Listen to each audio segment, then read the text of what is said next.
such a hot day. I just say, hey, hi, it's me, Wilma Fingerdoo, with the Fingerdoo review of RuPaul's Drag Race España, Season 1, Episode 2. I got my hair did, I got my hat on, I got my nails did as well. Yes, that's right, I am wearing nails. Look what nailed gloves will do to a person. French tips. I feel practically like a lady. So, before I get started, of course I want to thank this week's tipper-do, Rodney Erickson. Thank you, doll. He wished me a happy Pride. Aren't you a sweetheart? I'm so glad you did. There have been also, I just would like to say, Pride-related, a rash of sales on the Wilma Pride image, mostly on t-shirts, a lot of mugs, a lot of magnets and stickers, and I just want to thank you all. As soon as I get a total, I don't really know where I'm at now. I think we've definitely broken $100, but I would like to hope that we at least maybe break 200 before the end of the month. I mean, it's only the first week. I'm very impressed. And thank you all for supporting Rainbow Railroad. Of course, all the proceeds from any of the images with Wilma Pride on it sold off my Redbubble account, which, the link is down below, shut your face, will be going directly to Rainbow Railroad. They are an international charity that helps our LGBTQIA plus family get to safer shores and kinder countries where being who they are isn't ostracized, criminalized, or physically punished. So God bless Rainbow Railroad, and thank you all for supporting them. If you do want to get a Redbubble, anything, including the Wilma Pride image, the link is down below in my description box. If you want to be a tipper-do, that link is down there as well, sweet beats, I'm just saying. I also want to send a big old shout out to Nick Sweet, aka Silver Sweet, aka Positive Sakura on the interwebs, for sending me this fabulous fabric. I had to make myself a muumuu. Shoulderless, airy, breezy, get all the air I can up and under there, because it's so hot in Toronto right now. So thank you so much for that, Silver. As well, I'm wearing the yellow from the palette you sent me. This is the Citrine palette from Profusion Cosmetics. Profusion Cosmetics, I saw on their website, has a great Pride palette right now. And these palettes aren't too dear. If you're looking to just goose up your face for Pride, you heard me, without getting anything on it, you heard me, then I would suggest you look at Citron, the Pride palette. They've got a lot of lovely palettes, and I want to also thank Nick for sending me all of this lovely sunny yellowness. I figured I would just summer it up. I can't deny it any longer. It's here. And I think it's time to get started. Oh, Jorge, drink me! No garnish, no fruit. I'm fruity enough, you're a pig. I don't know what it is about Fresca. Maybe it's that TV show, The Boys. I don't know. I love me some Fresca. This has vodka in it. I thank you for the switch up, Jorge. Okay, so let's get to it. We started this episode off by saying goodbye to the Macarena, with the queens actually singing the Macarena. As the queens gathered around the work table, Diva got emotional over sending home a queen that admittedly helped her get over her self-doubt. But Poopy wasn't convinced that Diva was crying over sending Macarena home. She thought maybe the hose she wrapped around her body was too tight. Well, and here I thought Carmen was going to be the mean girl, Poopy. Speaking of Carmen, she pointed out to Diva that this was a lesson for her to realize that she does want to be there and not to question her place in the competition. And thankfully, Diva agreed with her. Good for Diva, seriously. Here's you, girl. Of course, Horatio needed congratulating for winning the first ever challenge on Drag Race España, but that didn't stop Inti from saying that she thought Carmen was going to win, and well, she wasn't the only one. So did Arancha, which was odd because she was the one who led the cheer for Horatio's win in the first place. Seriously. As the queens de-dragged, Carmen made a good point, that it's not about how cute your drag is or how funny you are, it's about the work. Now let's see if production feels the same. The next day in the workroom, Diva, Secretaria, and Carmen entered as the Ugly Busters. Apparently, these three felt themselves to be the true beauties of the show, and it was their job to spray away the ugly queens, which Seemed to be everyone else, I'm just saying. Although, Carmen did throw a backhanded compliment at the other queens by saying, if it weren't for ugly queens, how would you know which ones were pretty? And people wonder why there's bullying on the internet, seriously. Someone needs to remind Carmen that beauty isn't always on the outside and that an ugly disposition can make anyone less attractive. Case in point. The others weren't impressed and dismissed them as the witches of Zugaramunde, which is the home of the Basque witch trials of the 17th century. Well, while Killer thought Carmen looked like Spanish actor Sandra Rey. That's mean. Thank goodness Supreme's video message interrupted the cat fight. Today's message was about partying, strength, and being able to see a sunset. I'm guessing. I don't really speak Spanish. And then there was Supreme, looking cute in coral with this week's mini challenge. And by mini challenge, well, I meant the pit crew. Nothing mini about those boys, let me tell you what. Today, the queens were going to play Drag a Word. The queens would have to unscrabble 3 words in 3 rounds. The winners of the first 2 rounds would go head-to-head in the last round to determine the winner. I don't know about you, but when the pit crew pulled that first round of letters out of their underwear, I think we were all winners. Seriously. Because the words were in Spanish, I really couldn't follow this challenge at all. Let's be honest, I wouldn't have done any better if they'd been in English, I'm just saying. But the winner of round 1 was Inti, who guessed Calentura. Seriously, has anyone even looked down at those letters yet? Masking. The winner of round 2 was Poopy, who guessed salchicha, which we found out was sausage. Salchicha? I don't know. You brought her, you salchicha. Seriously, if that's the only Spanish word we learn watching this show, again, we're all winners, seriously. That meant it was down to Inti and Poopy to guess the final word, but it was Poopy who guessed Rodelia, which is Spanish for knee pad. Of course it is. And with some much encouraged bouncing, we said adieu to the pit crew for now. And then it was on to the Maxi-challenge. Divas. The queens had to split into 2 girl groups. Because Poopy won the mini challenge, she was leader of one group, and because she won last week's challenge, the leader of the other was Hugatio. One by one, they picked their teams. Poopy picked Inti, Arancha, and Divima, while Hugatio picked Carmen, Sagittaria, and Killer. This left Volcano as the odd queen out. Supreme asked Poopy and Hugatio why they didn't pick Volcano. Well, they said that they were afraid of her overshadowing them in her platform boots. Personally, I think it's because they don't see her style of drag in a girl group. She's more Kiss Army than Spice Girls, if you ask me. No offense. Seeing as there was an odd number of queens in the workroom, Volcano got to pick the group she wanted to be in. Personally, I think she picked the lesser of 2 evils, Poopy's team, although I don't think either really wanted her on their team, sadly. So, right away, the queens got down to work. Over on her team, Hugatio wanted to hear the other queens' ideas and consider everything, while on the other team, Poopy wanted input, but it would be her final decision as to what made it into the act. They're very different girls, I'm just saying. One thing both teams agreed upon without much fuss was their names. Hugatio's team went with Metal Donnas, which is a play on the Spanish name for methadone, but it could also mean metal woman. So either way, they were there for it. Poopy's team landed on Cinco y Cuatro, which literally means 5:15, which could mean the time happy hour starts in Spain, but it's more obviously a reference to Volcano's height and her being equal to 1 1/4 people. 4 plus 1 1/4 equals 5 1/4. Needless to say, neither team approved of the other team's names. I'm shocked. I don't know if it was because Las Metal Donnas dissed their names, but Poopy was very quick to tell her team that they had a handicap, specifically Killer Queen, whom Poopy said couldn't sing. Well, with strong words like that, let's hope Cinco y Cuatro all sound like Whitney Houston. Seriously.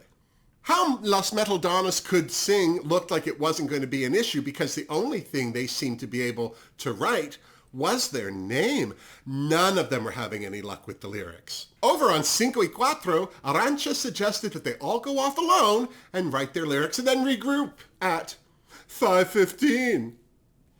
Yeah, I didn't think it was funny when Poopy said it. I don't know why I repeated it.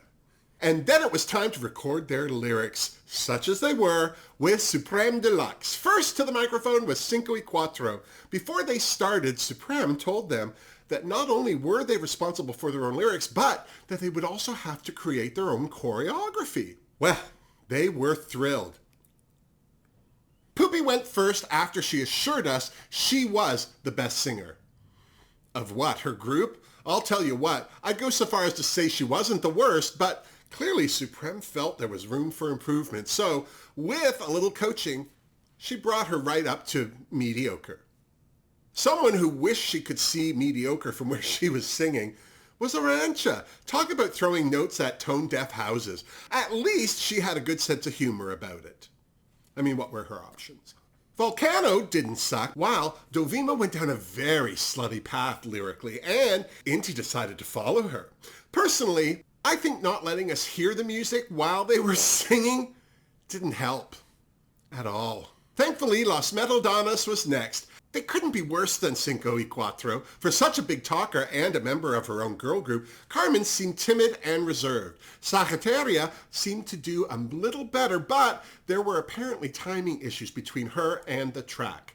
Killer was the best by far, which made me wonder where Poopy was the last time she heard Killer's voice. At Poopy's age, I'm thinking it could have been Killer's birth. The biggest disappointment in the group was Eugathio. Her lyrics were okay, but she was obviously nervous and in her head, which kept her from relaxing into her performance. Bless. And then it was elimination day. Right off the top, Eugathio got shaded by Volcano when she asked Carmen how her group was doing. Well, Eugathio blew it off by saying part of her role as leader was to know who could actually lead, and clearly, she didn't think she was up for the task. Carmen reiterated by assuring the queens that she worked for Eugathio, but Dovima was very quick to point out that Carmen Farala never works for anyone. Poopy continued to stir the pot by asking Carmen who their weak link was. Carmen assured them that it wasn't Eugathio, but if you ask me, Poopy wanted to hear that it was Killer Queen. Clearly, she's jealous of that 32-year-old doctor who still looks 25. I can't imagine why. Poopy says it's because of her name, Killer. She studied English and she knows what that means. She's also gay. She never heard of Queen or the musical We Will Rock You? Seriously, she's the oldest in the room. She should know something. I'm just saying. Volcano admitted that of their group, Dovima had the most problems so far. Well, Dovima was thrilled. So was the rest of her group. Why would you do that? As the queens got ready, both teams seemed to think that they thought they were better than they were, but what made me laugh about that was both teams were lying to the others to shake their confidence. One thing I'll say about Carmen's team, see, I didn't even call it Eugathio's team anymore. Whoever's team that was, they all seemed to have worked better together. Probably because they didn't have to spend so much time listening to Poopy throw shade. Just saying. And then it was time for the runway, where Supreme Deluxe was serving me some Julie Newmar realness. I'm so serious. Joining her at the judges' table was Javier Ambrosi, giving me memories of Benetton in his primary striped sweater, and sitting next to him, looking cute in the shadiest of shades, his boyfriend and business partner, Javier Calvo. Anna Locking was there looking stunning in her graphic crying eye jacket, and joining them on the judges panel, singer, actor, and trans activist Paca La Parana, who recently gained notoriety portraying herself in the Netflix HBO series about the life and death of La Veneno, another icon of the LGBTQIA plus family in Spain. The series, called Veneno, was created by Javier Calvo and Javier Ambrosi, known collectively as Los Javes. See, I told you they were business partners. And then it was time for the Diva Challenge. Up first was Cinco y Cuatro, and I hate to say it, but I think it was a mistake to start with Arantxa's verse. It was actually painful to listen to and started their performance off on a flat note, no offense. But her lyrics were cute and the group had nowhere to go but up. Inti was next and did much better. From her lime green boots to her oddly styled wig, she looked like a one-woman gem in the holograms, and I loved it. Poopy didn't suck, although her lyrics could have been better. How many times can you say tonight? 12? I even liked her Silver Warrior Princess ensemble. To be honest, after all that big talk in the workroom, I was expecting her to fail. So good for Poopy! Seriously. Dovima didn't suck either. She's another one whose lyrics could have been better, but her black outfit with the gold stars was stunning. I just wish her personality was bigger. Speaking of big personalities, although I loved what Volcano was wearing, she didn't fit in with her group. She stuck out, literally. If there was ever a time for Volcano to show some versatility, this would have been it. I think she would have done way better if she ditched the platforms and worn a wig. Seriously. Las Metaldonas were next, and I think they did the right thing by having Carmen kick it off with her lyrics. First of all, she looked spectacular. She's like a Victoria's Secret runway show. And I didn't even care what she was singing. She just took my breath away. Sagittaria was next, and she definitely kept the glamour going. Her lyrics were great, and those splits just came out of nowhere. I'm just going to say it. Sagittaria surprised the hell out of me, and I was impressed. Seriously. I wish Higathio had taken this opportunity to show her versatility too. I mean, I love the hair and the bows and the nod to Iris Van Herpen, but I wish she'd worn boots like the other queens and had been a little less avant-garde with her makeup for this challenge, if for nothing else but to sell the idea of her being in a girl group with the others. That said, I still thought she did a great job. Seriously. Last but certainly not least was Killer Queen. Well, she looked fabulous, and even though she was the only one in black, her hair and makeup were stunning. I don't know if it was because there were only 4 of them, but I have to say I thought Las Metaldonas were the better group. Seriously. And then it was time for the runway. Category is Tribute to La Veneno. And if you don't know who Veneno is, please search for her on YouTube. I'd put a link here, but I could get demonetized. Seriously. First down the runway was Sagittaria, and I have to say I was impressed by how much she actually looked like Veneno. And then, well, she took that jacket off, and I think I went blind for a moment. She was tucked so tight I thought her balls were going to actually fall out her nose. Actually, I thought Los Aves were going to pass out there for a minute. At least it distracted from her lack of boobage, something Veneno never lacked in. Needless to say, everyone gagged. I just felt sore, but not too sore to give this look a Fingerdoo. Seriously. Poopy was next, and she looked fun in her animal print ensemble. This is the Veneno I'm familiar with, flashing her boobs at everyone. Fingerdoo for Poopy. Drag Volcano's look was a literal tribute to Veneno with all the pictures on her outfit, but this was another missed opportunity for Volcano, and as much as I did like her outfit, it didn't meet the brief, so I gave her a finger don't. Inti looked great all in white, and then she tore that overcoat away, and she looked sensational. I thought this was a great tribute to Veneno, so I had no trouble giving her a Fingerdoo. To be honest, I didn't understand Killer Queen's runway. She looked like she was channeling Drag Volcano instead of Veneno, but at least she had her tatas out, which meant I had my Fingerdoos out for Killer Queen. I wish Dovima had worn boobs too. Not that she didn't look great, but she looked like Dovima and not Veneno. Still, it was worth a Fingerdoo too. I have no idea what Arantxa was thinking, but her runway was the least impressive for me. Like she'd given this runway no thought whatsoever and just threw this look together. It broke my heart to give her a finger don't, but I had to do it. Seriously. Another queen who looked more like a tribute to Drag Volcano than Veneno was Higathio. This was a gorgeous outfit, but not for this runway. Comic-Con? Yes. Veneno? No.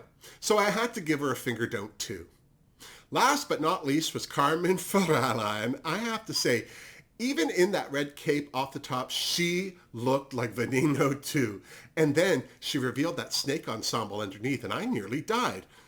I don't know Veneno well enough to see her wearing this outfit, but it was revealing and sexy, and I'm sure if she were alive, she'd want to borrow it. My only complaint is that the nude panels were too light for Carmen's spray tan, but I still gave her a Fingerdoo. And then it was time for the judges' critiques. And can I just take a minute to say, Good, bad, or ugly? This is the drag that I was expecting from Spain. None of these queens looked alike. Their individuality made this the best runway I've seen in a long time. So, here's to the queens, seriously. Before they announced who was safe, Supreme asked Paca la Parana who reminded her the most of her dearly departed friend, Veneno. Paca said Inti reminded her of Veneno the most, but that Carmen's face looked the most like her. So both of them, I didn't really understand that. And then it was announced that Secretaria, Diva, Killer, and Hugatio were safe. So they frigged off to the Untucked Lounge. Poopy was first to be critiqued, and for the most part, everyone thought she did well. Anna Locking said she not only shone on her own, but helped her team to shine as well. This was a good week for Poopy. Drag Volcano was next, and although Paca liked her look and thought she was stunning, she didn't think her outfit fit in with the rest of her group and would have liked to have seen her not wear the platforms. What did I say? Inti seemed to be a hit with all the judges, not just Paca. Javier Calvo loved her runway, but felt she didn't command the stage. She had no energy, and Inti agreed, but then said that she had held back to see what the judges wanted, which made no sense to me, or to Javier Ambrosi, who told her not to hold back. This could be her last day, and when it's over, it's over. Seriously. Inti got a little emotional, saying how Veneno, aka Cristina, was from her neighborhood and how she looked up to her and how important she was to her own transition. And Javier Calvo told her how important people like Cristina and herself were to the young people out there, and that's why she needs to take that stage with big energy every time and always give her best. Seriously. Arantxa was next, and Javier Ambrosi thought she was holding back as well, while his boyfriend Javier Calvo was confused by her runway. He couldn't tell what time period from Cristina's life it was from. Arantxa said it was an uninhibited representation of her pride needs with her own body, but Supreme said that if you have to explain the look, you probably missed the mark. Last was Carmen, and the judges just loved her, much to Poopy's chagrin. Clearly, Carmen was the favorite of the night. Just saying. Back in the Untucked Lounge, the safe queens were happy to know they made it through another day because Dovima thought when they called Hugatio's name that they were all in the bottom. Dovima didn't see Veneno, she saw Marvel. Hugatio said her look represented how much of a superhero Cristina was to him. I think she was just trying to make do with what she had brought. Just saying. And then the rest of the queens joined them. Can I just say one thing? I would be way more sympathetic to Carmen and her tears if she wasn't so dismissive of everyone else. I hate that her sensitivity and understanding seems to begin and end with her. I don't appreciate watching her get those things from other people she's openly dismissive of. Seriously. Volcano was clearly unhappy with her critiques too. Having the judges read her for her signature look was hard for her to hear. I get why she's frustrated. Her platforms are part of her, but to compare the judges' request for her to not wear them is not the same as her wanting the judges to ask the other queens to put them on. That's not versatility. Those shoes are specific to the drag scene in the Canary Islands. If they were doing this show there, then I can see Volcano's point, but since they're not, she's the only one who stands out. Literally. As for who would be lip-syncing, the queens felt it would be Arantxa and Inti in the bottom. Inti surprised everyone by getting very emotional. It all boiled down to her body dysphoria as a trans person and coming to terms with not seeing in the mirror how she feels on the inside. It was a very touching moment where the room seemed to come together and rally around Inti to remind her of the beautiful person they see and have had the pleasure to get to know. All in all, it was a very emotional situation for everyone. Just saying. And then it was time to return to the runway.